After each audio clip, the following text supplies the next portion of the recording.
Hello ladies and gentlemen, Nick here and welcome to my review of Cleo from 5 to 7, which is the, this is week, section the 5th.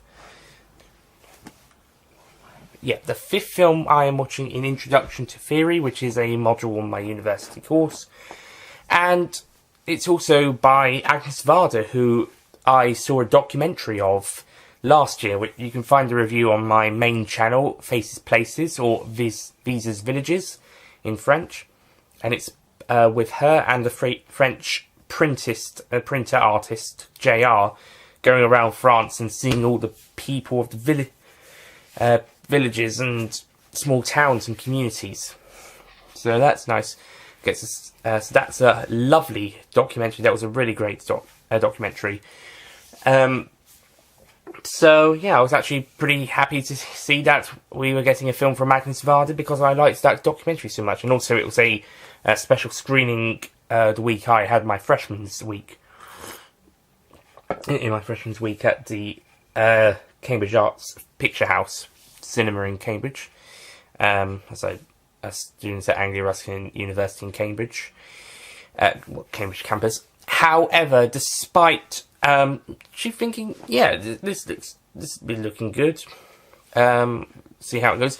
I really don't want to hate on Agnes Varda because of I liked that documentary. And I think she's probably a great filmmaker. I think this is the only one I've seen, but she's probably a great filmmaker, and she's definitely changed the course of female film directing and French film direction. However, this film. I'm sorry to say, but Cleo from 5 to 7 isn't good. I'm sorry, it's dull. It's got very little plot. It's really just this woman going around doing stuff. And it's not even that interesting. It's just going around daily life with a little twists and turns for about 2 hours, basically, of her life. Although it's kind of condensed to 1 hour 25 for us. Thankfully, so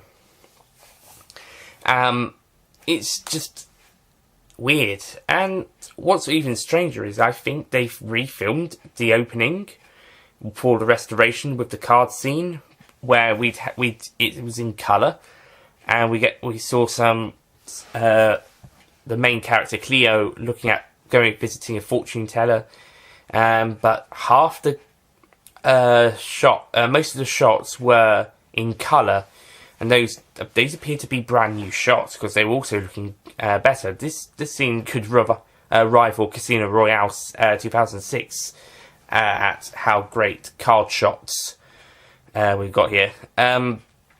But it then alters back to its black and white-ness for the picture characters, and then we go back into the proper film.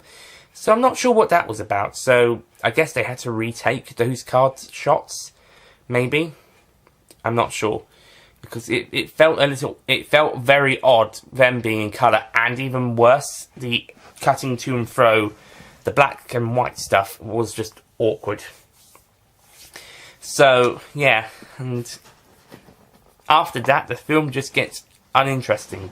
We were warned that the character wasn't the best, wasn't the nicest, nor the most interesting, but it was supposedly supposed to get character development. I apologise if you're wondering what I'm doing.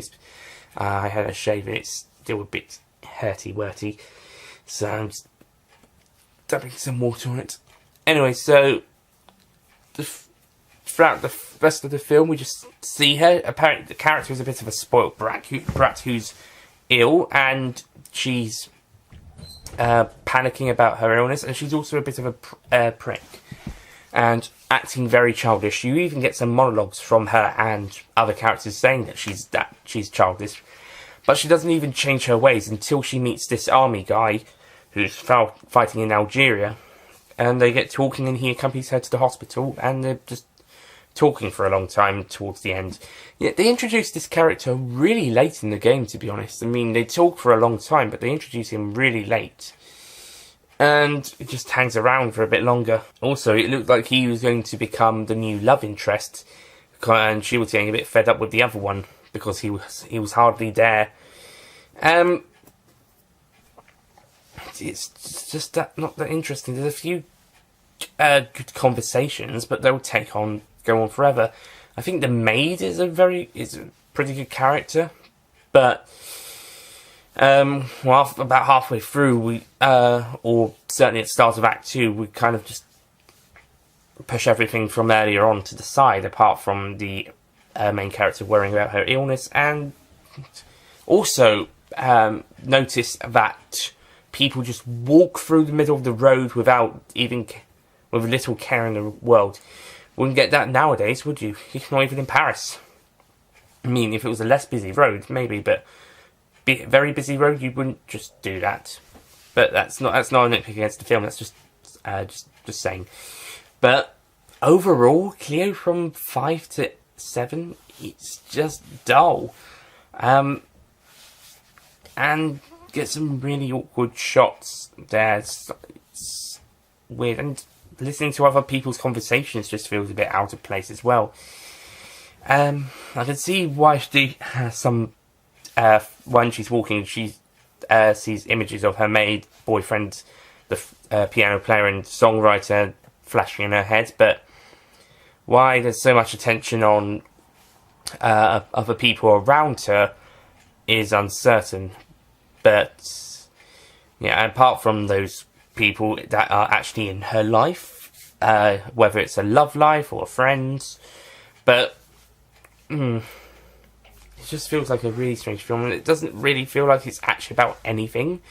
It's not even like the character changes that much over the film. She only starts developing a little bit when she meets the army guy, and there's only 10 to 20 minutes of the film left. Felt like ages, but not as long as the rest of it. There is one redeeming scene in this film, and that's the scene where she and her friends go to see her friend's boyfriend, and he's showing them this film, and it's a very fun and funny short silent comedy that we used to get. So yeah, I would rather see that film, an extended edition of that film, than this one. Sorry, Agnes, but it's just pretty fun and entertaining. Don't quite get to what its story's trying to do. I mean, I can understand a little bit, but not completely, but it's still fun. But the rest of this film is just, and besides these great card shots that I'm sure were redone in 1993 with the restoration, but everything else just it's quite dull. I think the acting is good. I'll give them that. Acting is really good, and there's some good conversation moments. But for the most part, there is very little, if any, story in this film. So I'm going to give Cleo from 5 to 7 a 5 out of 10. Comme une île déserte que recouvre la mer, mes plages se dévident sans toi. Half the score of Faces Places. That is disappointing for my first Agnes Varda fiction film. So yeah, and second of her films, full stop. I thought we were going to get some great stuff when I saw her name on the thing. I'm not really that into non-English speaking films, but being a film person, I will watch it, especially because it's on this course. But it's just, the story isn't that great. In fact, it's not good. It's a bad story. At least Umberto D had a point to its story, despite being very slow and long and a little bit boring in places. It had a point. And also Tootsie, which is a great South African film that's not in English. That was great, and I thought that was they did that really well. And Faces Places, that's not in English, but I thought they did an amazing job there. So it's just, this one's got a really bad story. That's it. That's really my main problem with this film, but it pretty much affects the rest of the viewings. So Cleo from 5 to 7, yeah, not a good film. Not really. I mean, it's nicely shot and edited for the most parts, but story-wise, I'm afraid I have to give it a low mark.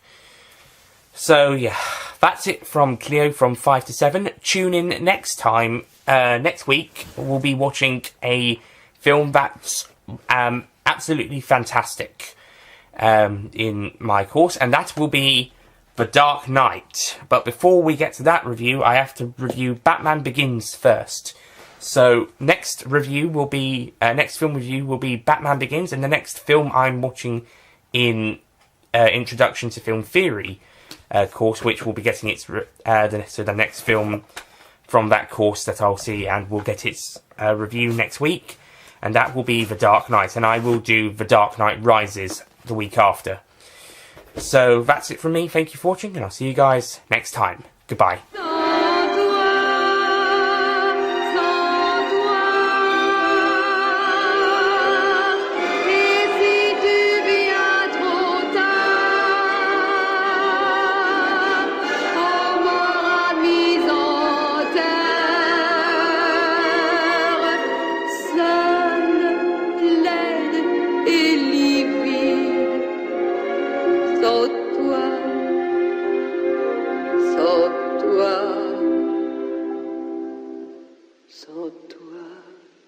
Don't forget to click below to subscribe to the official Nicholas Payne Retro YouTube channel.